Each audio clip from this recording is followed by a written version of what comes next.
Shalom saudaraku, selamat malam untuk kita semua. Kembali lagi dengan saya Dance Daima. Baik, kita akan memulai mengenal sejarah munculnya gerakan reform atau yang lebih dikenal Calvinisme. Berbicara tentang teologi reform secara umum mengacu kepada reformasi Protestan yang terjadi pada abad ke-16 sampai ke-17, bahwa pada abad ke-16 sampai 17 itu gereja-gereja reformatoris tengah menghadapi berbagai tantangan yang berkembang pada masanya. Sebagaimana dijelaskan oleh Harun Hadi Wijono, sedikitnya ada 3 tantangan yang dihadapi oleh gereja reform atau Calvinisme, yaitu gerakan yang harus dihadapi oleh gereja Roma Katolik atau Katolik Roma yang secara terang-terangan menjadi kontra pemikiran utama para reformatoris. Kemudian munculnya perkembangan pengetahuan yang semakin mendewakan pikiran manusia itu sendiri, serta perkembangan pemikiran filsafat yang semakin lama semakin merasuki atau memusuhi kekristenan. Jadi saudara-saudariku yang terkasih dalam Kristus Yesus, dalam ranah yang seperti inilah maka gereja reformatoris perlu menjawab aksi-aksi yang muncul dalam abad tersebut, atau abad yang dikenal abad ke-16 dan ke-17.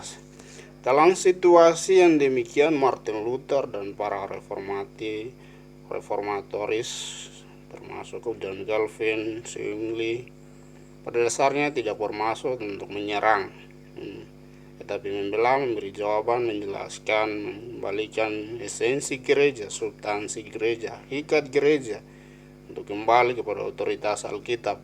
Apabila bukan mereka ingin memecahkan gereja, tetapi ingin mengembalikan esensi hakikat gereja pada otoritas Alkitab. Mereka hanya berusaha untuk mengembalikan gereja kepada ajaran yang murni, yang semula telah diberikan Tuhan Yesus melalui penyataan Alkitab itu sendiri.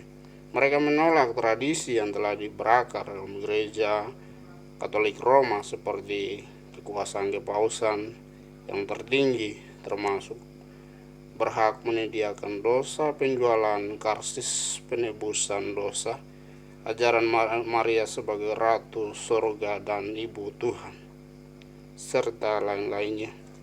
Sebaliknya, saudaraku, pengikut Kristus diharapkan untuk kembali pada pengajaran yang utuh, seimbang, dan sesuai dengan Alkitab sebagai otoritas tertinggi.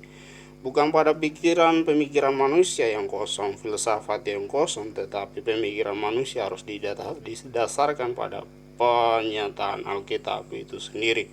Karena Alkitab adalah firman Tuhan yang satu-satunya yang utuh, yang telah diwahyukan oleh Allah itu sendiri. Saudaraku yang terkasih, Calvin sendiri merupakan seorang reformator gereja karena ia turut terlibat aktif melakukan reformasi gereja di Jenewa. Jenewa itu saat itu merupakan kota yang bebas. Lebih tepatnya, saudaraku, bisa dikatakan bahwa Jenewa adalah kota yang membebaskan diri karena menolak kuasa uskup pembesar daerah atas kota itu sendiri. Jadi saudaraku, berkat pengaruh Calvin, iman reform tersebar mulai dari Swiss hingga Prancis, Jerman, dan negara-negara lainnya termasuk Indonesia. Pengaruhnya cukup besar di ranah teologi maupun berbagai bidang yang telah ditawarkan oleh John Calvin sendiri. Saudaraku yang terkasih dalam Kristus Yesus, meskipun dalam banyak bidang sebenarnya di antara kaum Lutheran dan Calvinisme sejak awal memiliki perbedaan-perbedaan yang penting di antara mereka. Perbedaan ini terletak pada pengajaran yang menjadi penekanan mereka masing-masing. Jadi saudaraku yang terkasih dalam Kristus, kaum Lutheran lebih menekankan antropologis, sementara di pihak Calvinisme mereka lebih menekankan pada teologis itu sendiri.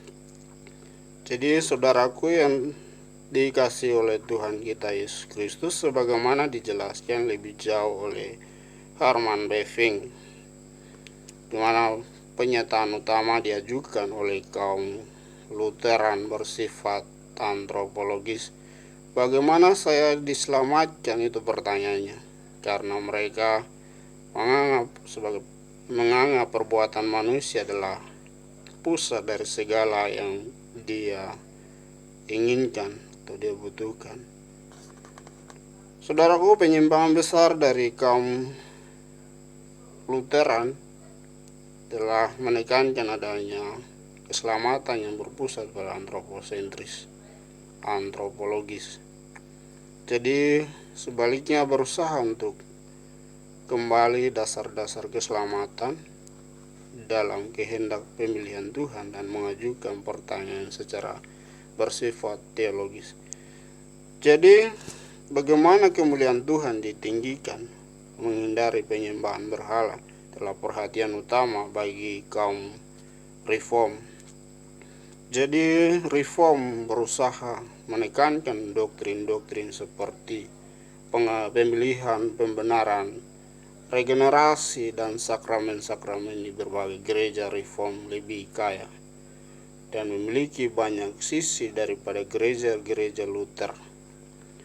Jadi saudaraku yang dikasihi Tuhan, oleh pada hari ini dari sini kita melihat bahwa titik berat perhatiannya berbeda antara Lutheran daripada Calvinisme.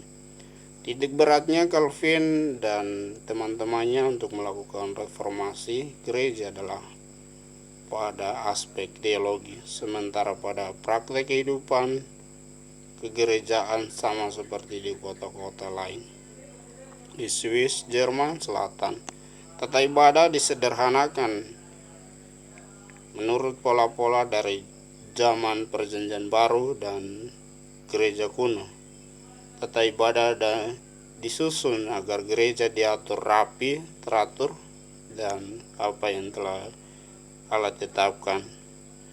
Banyak perhatian kepada pembinaan anggota gereja, baik dalam pengetahuan akan firman Tuhan maupun dalam suatu pola hidup yang sesuai dengan contoh adalah Kristus sebagai contoh. Kristus adalah karakter yang harus diteladani oleh setiap anggota gereja maupun di luar anggota gereja oleh kehendak Allah. Maka teologi reform menekankan adanya kedaulatan Allah dalam kehidupan manusia. Allah telah menetapkan segala sesuatu. Manusia juga punya tanggung jawab untuk menjaga kekudusan, kesucian dalam hidupnya. Amin. Untuk pengenalan teologis reform atau Calvinisme pada malam hari ini.